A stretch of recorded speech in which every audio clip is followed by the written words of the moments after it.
एक बार एक गांव में रहते थे एक धनी आदमी। उनके 2 बेटे थे जिनका नाम था रमेश और हरीश लानी। उन दोनों की बहुत लाड प्यार से परवरिश हुई थी। जैसे जैसे साल बीतते गए पिताजी की तबीयत बिगड़ने लगी और वे अपनी दौलत अपने बेटों के बीच बांटना चाहते थे।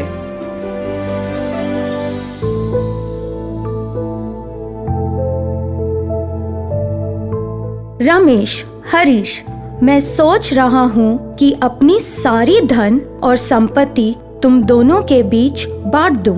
तुम दोनों उस धन के साथ कुछ व्यवसाय शुरू करना और खुशी से रहना।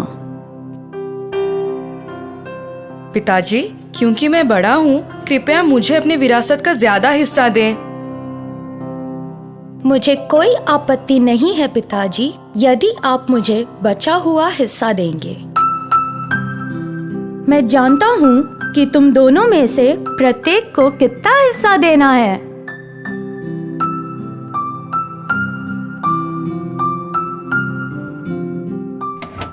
यह कहते हुए पिताजी ने एक हाथ में संपत्ति ली और दूसरे हाथ में एक कंगन लिए हुए थे। तुम दोनों तय कर लो और चुन लो किसको क्या लेना है। पिताजी, पहले मैं चुनना चाहता हूँ। मैं अपने भाई के बाद ही चुनाव करूंगा। रमेश, क्या तुम मेरी संपत्ति चाहते हो या फिर ये कंगन चाहते हो?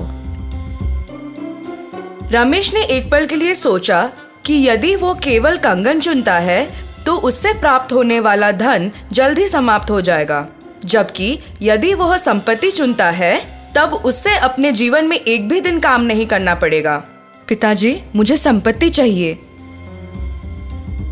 आपके प्रति सम्मान के साथ मैं आपके कंगन को आपकी याद में लेना चाहूंगा।